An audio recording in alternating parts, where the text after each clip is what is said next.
Hello friends, welcome to Crazy queen kitchen channel. இன்றைக்கி நம்ம என்ன ரெசிபி பார்க்க போகிறோன்னா, நாட்டுக்கோழி குழம்பு தான் எப்படி செய்யலான்றதை பார்க்கலாம். ரொம்ப ஈஸியாக ஒரு 15 மினிட்ஸ்லேயே நம்ம இதை செஞ்சிடலாம். வாங்க ரெசிபிக்குள்ளே போகலாம். ஒரு கடாய் எடுத்துக்கோங்க. அதில் 2 குழிக்கரண்டி எண்ணெய் ஊற்றிக்கோங்க. நல்லா எண்ணெய் சூடான பிறகு தாளிப்புக்கு தேவையானது நான் அப்படியே போட்டிருக்கேன், அதை ஒரு ஸ்னாப்ஷாட் எடுத்துக்கோங்க.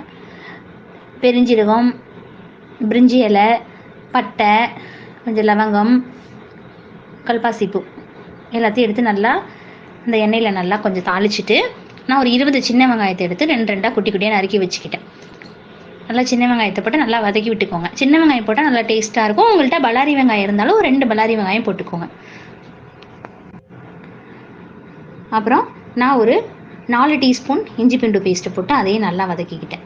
நல்லா ஒரு பெரிய சைஸ் தக்காளி எடுத்து அதையும் போட்டு நல்லா வதக்கிக்கோங்க. இது நல்லா வதங்கின பிறகு நல்லா மீடியமான ஃப்ளேமில் வச்சு எல்லாத்தையும் நல்லா வதக்கிக்கோங்க. இந்த வெங்காயம் தக்காளி நல்லா வேகணும். வெந்த பிறகு தேவையான உப்பு போட்டு அதையும் நல்லா மிக்ஸ் பண்ணி விடுங்க. ஒரு கொத்து கருவேப்பிலை போட்டு 1 டேபிள் ஸ்பூன் கரம் மசாலா, ஒரு 2 table spoon chilli powder, 1 table spoon மஞ்சத்தூள் போட்டு நல்லா வதக்கிக்கோங்க. நல்லா வதங்கணும், மசாலா நல்லா வதங்கணும். மீடியமான ஃப்ளேமில் வச்சு எல்லாத்தையும் நல்லா வதக்கிக்கோங்க. நீங்கள் ஒரு பக்கம் நாட்டுக்கோழியை நல்லா ஒரு 3 to 4 விசில் விட்டுக்கோங்க. அப்போ தான் நல்லா கோழி வேகும். ஏன்னா கோழி அப்புறம் வேகாது.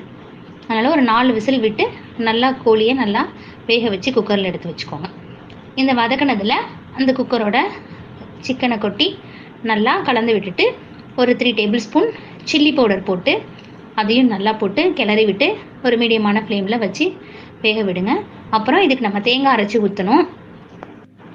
தேங்காயில் கொஞ்சம் பெருஞ்சீரகம், நான் ஒரு அரை முடி தேங்காய் எடுத்துருக்கேன்ப்பா. அதில் நீங்கள் 1 டேபிள் ஸ்பூன் பெருஞ்சீரகம் போட்டு நல்லா மையாக அரைச்சிக்கோங்க. அதுக்குள்ளே இந்த கோழி குழம்பு கொஞ்சம் கொதிச்சிரும். கொதித்த பிறகு மீடியம் ஃப்ளேமில் லோ ஃப்ளேமில் வச்சு இந்த தேங்காவை கொட்டி நல்லா கிளறி விடுங்க. இதுக்கப்புறம் ஒரு 5 to 8 மினிட்ஸ் இருந்தால் போதும். நல்லா மூடி லிட் போட்டு மூடி நீங்கள் வச்சிட்டிங்கன்னா நல்லா ஒரு லோ ஃப்ளேமில் வச்சிங்கன்னா நல்லா குழம்பு சூப்பராக நல்லா திக்கான வரும். நான் இதில் வெறும் கரம் மசாலா, சில்லி பவுடர், மஞ்சத்தூள் தான் ஆட் பண்ணியிருக்கேன். குழம்புத்தூள் நான் ஆட் பண்ணல. உங்களுக்கு நீங்கள் குழம்புத்தூள் ஆட் பண்ணிக்கோங்க, இன்னும் சூப்பராக இருக்கும். நான் இந்த 2 இன்க்ரீடியன்ஸ் மட்டும் தான் ஆட் பண்ணியிருக்கேன்.